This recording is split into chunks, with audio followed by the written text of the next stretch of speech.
Bienvenidos nuevamente a Higashi Asia. Esta es nuestra cuarta entrega y hoy hablaremos de Alice in the Borderland, el delirio de encajar.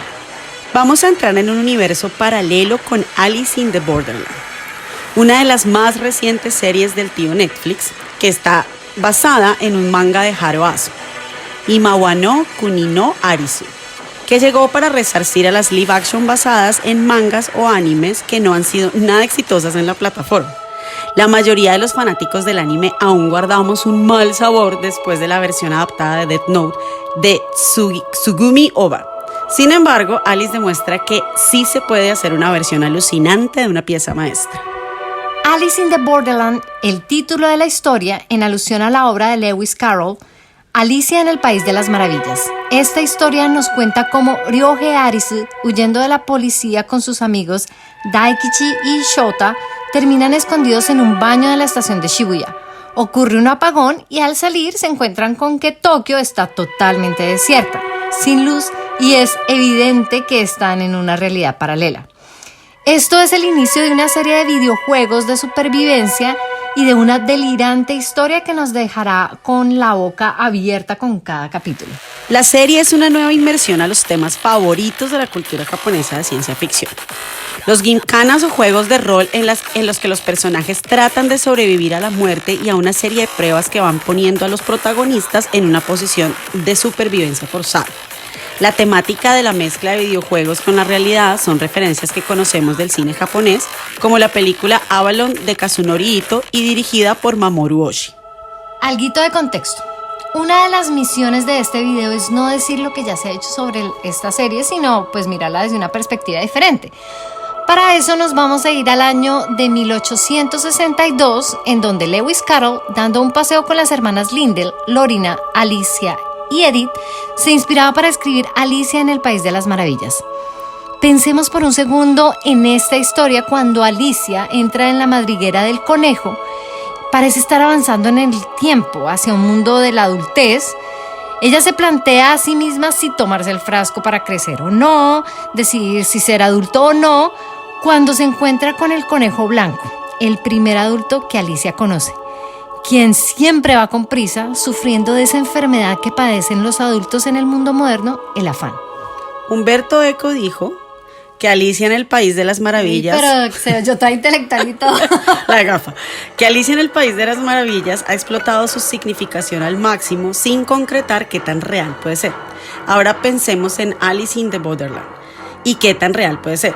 La serie evidentemente tiene, si no es que todos, al menos la mayoría de los elementos del cuento sobre Alicia. Pero pues ya de esto se ha hablado ya bastante y es obvio, ¿no? Sí, claro, pero en lo que nos queremos enfocar nosotras es en qué tan evidente es la relación entre la realidad social nipona y la serie.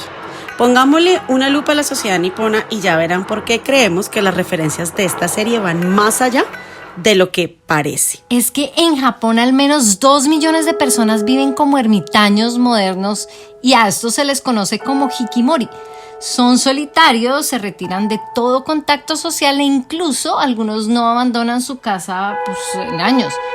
Porque es que las rígidas normas sociales, las altas expectativas de los padres y la cultura de la vergüenza hacen que la sociedad japonesa sea un caldo de cultivo de sentimientos de incompetencia y el deseo de que uno quiera esconderse del mundo. Esto dice Takahiro Kato, profesor de psiquiatría de la Universidad de Kyushu. Podemos recordar un refrán muy famoso en Japón que dice: un clavo saliente se romperá pronto. Porque intentar cumplir con las expectativas de la sociedad japonesa es en realidad muy difícil. El estancamiento económico y la globalización están haciendo que las tradiciones colectivistas y jerárquicas del Japón entren en conflicto con la visión individualista y competitiva de Occidente. Es que los padres japoneses sienten una fuerte obligación de apoyar a sus hijos y la vergüenza como que les impide buscar ayuda psicológica, ¿no? Por ello es que no es de extrañar que durante esta pandemia en Japón, durante el primer confinamiento, más gente se murió por suicidio que por coronavirus. Bueno, pero ahora fijémonos en algo que no todo el mundo sabe y que es para Occidente la palabra otaku. Se refiere a aquella persona generalmente joven que es fanática y seguidora del anime y o del manga y se ve como un sinónimo de geek o lo que nosotros llamamos ñoño. Pero para Japón, de donde viene este término, es algo diferente. En la nación nipona, otaku también significa ser fanático del anime y el manga, pero de una manera más obsesiva, y es un término peyorativo. El término no es exclusivo de los que les gustan el manga y el anime, sino es por aquellos que están obsesionados por algo. Y eso indica que estás gravemente desconectado de la realidad. Sí, en realidad no está bien visto ser un otaku. Los personajes de esta serie son los otakus, los vándalos, los rebeldes y los buenos para nada, los ojos del modelo japonés del buen ciudadano. Son la antítesis de la productividad para la sociedad japonesa. La discriminación en Japón genera una presión latente y silenciosa que los obliga a retraerse aún más. Y es que, dejando de lado la xenofobia por un momento, y para entender un poco más el sistema, tomemos por ejemplo el ejemplo de los burakumin, que se refiere a las comunidades segregadas compuestas de trabajadores en ocupaciones consideradas impuras o marcadas por la muerte, como los que trabajan en las funerarias o los carniceros, incluso los trabajos de limpieza, extendiéndose pues ya hasta el yakuza. Hasta el 2008 era posible investigar a alguien para asegurarse de que no fuera descendiente de estas castas, para cuando se iban a casar o buscar trabajo, etc. La discriminación en Japón es una cosa fuerte, y los personajes de esta serie ejemplifican la antítesis del modelo japonés. Ryohei Arisu, que es protagonizada por Kento Yamasaki. Arisu viene de una prestigiosa familia, su padre es un superintendente del departamento de educación y tiene un hermano menor con quien su padre lo compara constantemente. Arisu perdió a su madre siendo muy niño y desde entonces su padre le ha exigido convertirse en el tipo de persona que él considera el ideal. De ahí que Arisu carezca de confianza en sí mismo y se haya aislado del mundo para sumergirse en los videojuegos. Pero sin embargo, Arisu está muy lejos de ser una persona estúpida y de hecho es alguien muy analítico que ha desarrollado sus habilidades únicas para resolver acertijos. De hecho, nuestro protagonista no es tan consciente de qué es capaz de hacer hasta que tiene que defender su vida en el Borderland. En el manga, de hecho, Aris es apenas un estudiante de bachillerato, pero en la serie ya estamos hablando de un joven otaku desempleado a quien consideramos un hikimori. Usagi Yusuha, caracterizada por Tao Tsuchiya, es la protagonista femenina de esta trama. Esta chica es muy hábil, prácticamente es la Mujer Maravilla. Sin embargo, siempre ha tenido problemas para socializar. Por eso siempre tuvo una relación muy estrecha con su padre y junto a él se convirtió en escaladora. La montaña les ofreció esa desconexión y el mundo en paz, que a ambos les gustaba mucho. Su padre termina suicidándose y ella queda sola y aislada del mundo después de eso. Usagi es en japonés conejo. Ella termina siendo el conejo blanco con quien Aris forma una alianza inquebrantable y con quien supera todas las pruebas, ya que entre los dos tienen una combinación perfecta de fuerza, agilidad, inteligencia y perspicacia. Karube Daikishi y Shota Segawa son los dos mejores amigos de Aris con quien entra en el Borderland. Ambos estudiaron con él en el colegio. Karube dejó el colegio antes de graduarse y se dedicó a trabajar en un bar al que Alice y Shota solían frecuentar. De los tres es el bueno para las peleas y quien los defendió de quienes les hacían bullying cuando estaban en el colegio.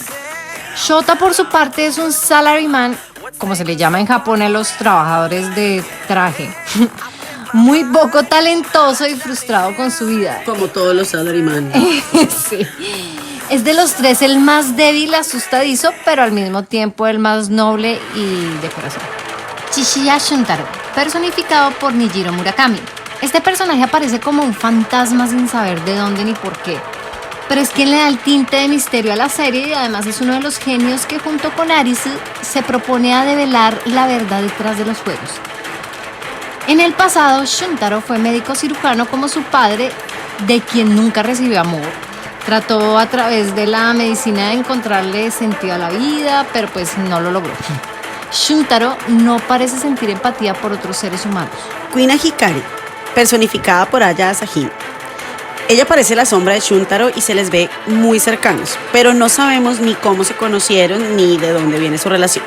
Ella es una mujer muy especial con un pasado difícil porque es una mujer transgénero que nació como maestro heredero de un dojo. Kuina trata de complacer a su padre convirtiéndose en un experto en artes marciales. Sin embargo, su naturaleza la obliga a huir de casa y hacerse el cambio de sexo y convertirse en Queen, quien en Borderland es una talentosa líder de la sociedad de la playa junto con Shuntaro y posteriormente con Aris. Como siempre, hay muchos más personajes y si tuviéramos que explicarlos a todos no acabaríamos nunca. Pero podemos decirles que todos ellos personifican a un paria de la sociedad y que van a dejar una huella en cada capítulo, así que los van a entender y a conocer. Bueno, ahora vamos a la trama. El director Shinsuke Sato, que es el mismo de Bleach, es quien coescribe el guión con Yoshiki Watanabe y Yasuku Kuramitsu. Y aunque se toman algunas libertades con la historia original, estas funcionan con la suficiente eficacia como para mantener el relato con una apreciable solidez. La serie logra mantener el ritmo y el tono del manga, y los eventos de esta serie son tan inesperados como asombrosos, ¿verdad? O sea, experimentando la emoción en un mundo desconocido que poco a poco se va revelando. El director logró crear una versión extravagante de una historia llena de giros argumentales complicados y el resultado de eso fue una rara concepción sobre la verdad, la astucia y el poder. Es que además hay solo una pequeña diferencia con el anime y el manga. Sí, en realidad en la serie nos hablan de un joven desempleado con una considerable obsesión por los videojuegos que termina en un universo paralelo de una forma inexplicable. En el original, que es el anime, bueno, más bien el manga, él es un estudiante de colegio, pero al parecer la serie apuntaba a un target mucho más adulto y por eso se decidió que Aris y los demás fueran personajes también más adultos. Aris se va encontrando con varios jugadores que también están atrapados en la capital desierta. Los personajes están obligados a participar en juegos suicidas para mantenerse con vida, irónicamente. Cada vez que sobreviven a un juego, acumulan cartas de una baraja de naipes que ni idea, nadie tiene ni idea de qué o para qué puedan servir. Aris, quien ha pasado la mayor parte de su tiempo jugando videojuegos, rápidamente comienza a reconocer la lógica que sustenta los diseños de este juego. Este mundo desierto parece un infierno. Algunos juegos son una tortura psicológica y Alice pasa bastantes dificultades para descifrarlos. La serie ofrece una experiencia completamente nueva de juegos que ponen al límite a sus protagonistas tanto física como mentalmente. El primer capítulo de la serie, la verdad, es que explora la mitología del manga original con tan sentido de la precisión que incluso un televidente que no esté familiarizado del todo con esa versión podrá entender sin problema qué es lo que ocurre. La serie se centra en los desafíos que tienen el toque de sadismo justo. Hay violencia, hay sangre, pero sin embargo estos elementos están precisamente medidos para no cruzar la línea y al mismo tiempo permite que la serie no sea solo una colección de anécdotas peligrosas y de casualidades inminentes. Teniendo como centro a los videojuegos, cada reto es más complicado y duro que el anterior. Hay, como todos los videojuegos, subir niveles, pero pues en general la versión sobre la posibilidad de morir es la misma. La deshumanización inherente a la serie puede recordarnos a la saga de los Juegos del Hambre mezclada con Saw. Y como resultado nos da una delirante y adictiva obra muy bien producida con elementos de acción, drama y suspenso, que son una especie de bomba que nos hace devorar la serie de un solo bocado y quedamos con ganas de mucho más. En el trasfondo, Alice in the Borderland también analiza con cuidado temas sobre la identidad.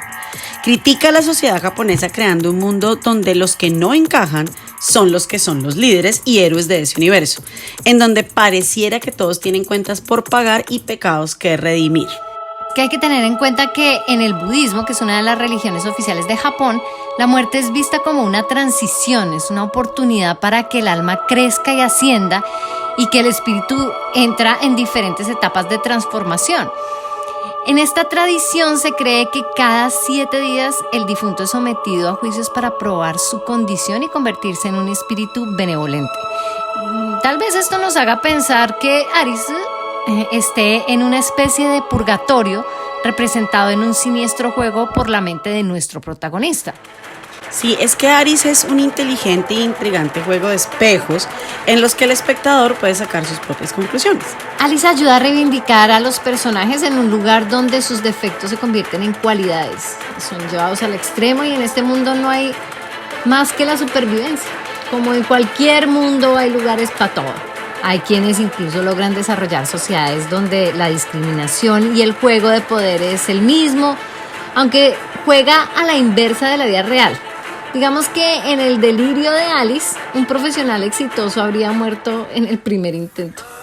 Por otro lado, la serie en su primera temporada nos deja a la expectativa porque son muy pocos los misterios que logramos develar en realidad, para saber quién está detrás de esta locura, y en definitiva es por eso que la segunda temporada es súper necesaria. Hay muchas teorías sobre la serie, entre esas que este puede ser un delirio de Aris, que crea este universo para convertirse él en su propio héroe.